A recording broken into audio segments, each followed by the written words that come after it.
Zainab, when are we expecting the investigation to actually end, or when are we expecting to hear from the Saudi authorities? The Saudi authorities, who said yesterday that the investigation had been ordered by the king, which is separate from the Turkish investigations, and another one by the Joint Committee, they did not shed any light on when this investigation is supposed to be finished or what it may say. Now CNN is saying that this is kind of what the line that they're planning to go with, that he was going, that Mr. Khashoggi died in an interrogation that went wrong in the consulate. But so far, we have not seen the government come out with that line yet. Zainab, we of course know that Mike Pompeo is heading to Saudi. What is that meant to do? Is it trying to kind of bridge the conflict, the difference between the two countries, or something else?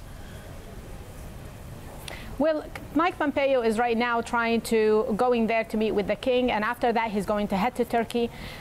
He would be expected to be pushing the Saudis to come up with a plausible explanation that could maybe ease the firestorm that's brewing in D.C. over the disappearance and the possible killing of Mr. Khashoggi. Basically, when we're looking at what Trump floated yesterday, the theory of possible rogue killers, that was met with ridicule from various lawmakers who have been angry with Mr. Trump for being soft on the Saudis.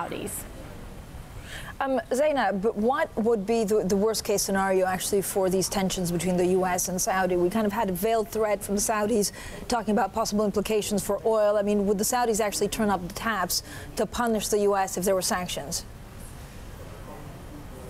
Well, this was a response from Saudi a few days ago that if there were any sanctions against them, they would use. They hinted that they would use oil as a weapon. However, a lot of analysts don't believe the Saudis would be able to do that because of the dynamics in the oil markets right now, and also because this would cause even bigger problems for them.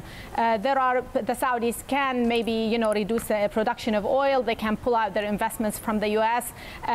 Meanwhile, the U.S. lawmakers, even if Trump doesn't want to, U.S. lawmakers can basically impose sanctions on Saudi Arabia and target certain officials there, or also cut the military and the weaponry that they're sending to Saudi Arabia, which is sustaining the war in Yemen.